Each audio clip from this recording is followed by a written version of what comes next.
Bonjour à tous, c'est Parisen TV. 잘 지냈어요? Après ma vidéo sur les 4 plats coréens à tester et 3 ramen à tester, voici ma nouvelle vidéo sur la cuisine coréenne que vous avez beaucoup attendu. Vous m'avez vu couper les courgettes la dernière fois, un enfant de 8 ans ferait mieux. Eh bien le but de cette vidéo est très simple. N'importe qui peut cuisiner coréen à la maison. Il vous faudra juste du matériel de cuisine, quelques bols et bien évidemment un petit tablier sexy. Alors ce plat-là est un de mes préférés, l'un des plus populaires en Corée avec beaucoup de caractère et qui coûte à peine 5 €, c'est vraiment pas cher. Pardon, c'est parce que c'est en Corée. Vous connaissez probablement tous ce plat, c'est l'un de vos préférés. Est-ce que vous êtes prêts pour cette première recette avec le tteokbokki?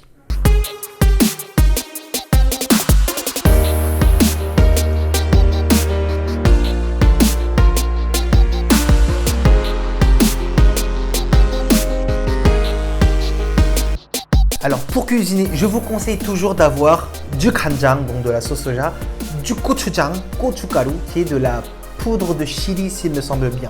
À partir du moment où vous avez ces 3 ingrédients, vous pourrez cuisiner, j'ai envie de dire, la plupart des plats coréens. Alors en temps normal, dans le tteokbokki, il n'y a pas beaucoup de légumes. Mais moi, j'ai essayé de faire un tteokbokki un peu plus sain, avec plus de légumes, plus de odeng, plus de chou pour vivre plus longtemps. Alors le principe du tteokbokki, c'est les fameux gâteaux de riz en forme de col U, ou ceux-là en forme de ballon de rugby. Qu'est-ce que je raconte? Ne vous inquiétez pas tout le long de la vidéo, parce que la recette magique de tous ces plats seront dans la description de vidéo.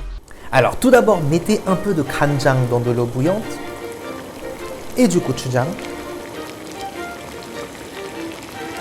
Mettez les choux. Mettez les gâteaux de riz dans la soupe en rajoutant les odeng.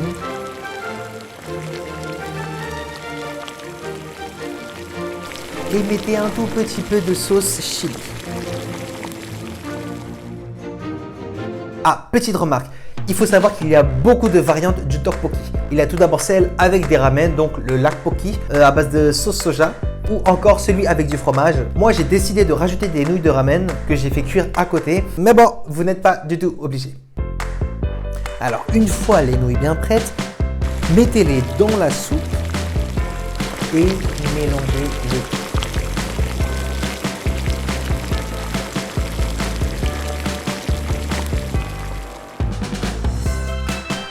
Bon appétit!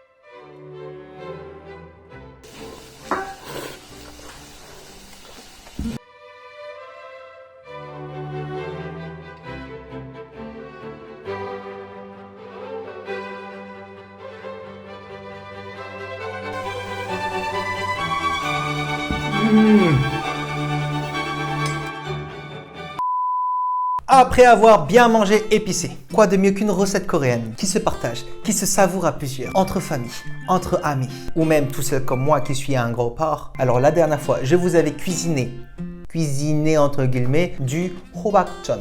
Je sais que vous l'avez beaucoup apprécié et je suis persuadé que ce sera pareil pour la prochaine recette que je vais vous présenter maintenant. Car elle est non seulement délicieuse, très bonne pour votre santé, pas de viande et le plus important, extrêmement facile à faire.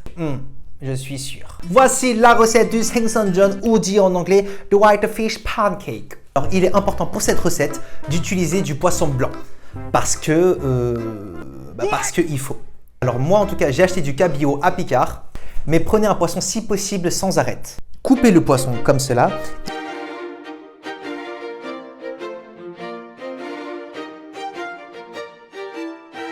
Il est extrêmement important d'enlever l'eau du poisson en appuyant sur les tranches.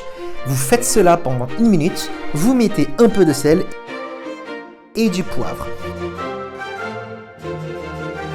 En fait, c'est pratiquement la même préparation que pour le hobakjeon.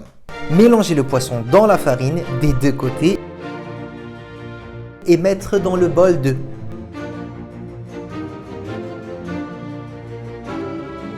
huilez la poêle à feu doux Attendez que ce soit bien chaud et posez délicatement les poissons dessus. Une fois la couleur bien dorée, n'oubliez pas de retourner.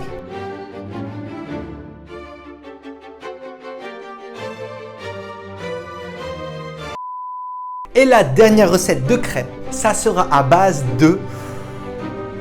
En vrai, je ne sais pas comment ça se dit ça en français. Bref, à base de massal et un peu de poireau avec des œufs bien évidemment. C'est une crêpe beaucoup plus douce, très bonne pour la santé et ce sera super bon. Bref, arrêtons de parler, c'est parti! N'oubliez pas de couper très finement les poireaux. Coupez les massals comme cela. Mettez un peu de sel et de poivre dans un bol d'œufs, ainsi que les massals coupés. Mélangez bien comme il faut et posez cela sur une poêle bien chauffée.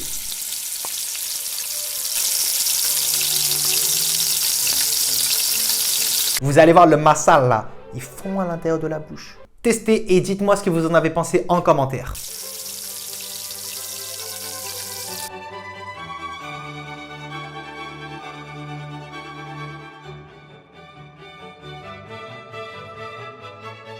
Enfin fini. Alors, on va directement commencer par le 생선전.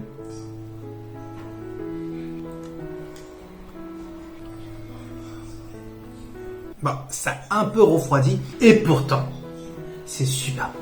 Imaginez-vous en plus si c'est vraiment chaud au moment où ça sort. Le cabillaud là, vous sentez bien là. Moi, je sais que dans mon entourage, les francophones adorent le 생선전, celui au cabillaud. On va maintenant tester celui au massal. Si vous prenez du kanjang, c'est forcément meilleur. Bon, après ça, je sais pas trop si ce sera bon, mais on va essayer.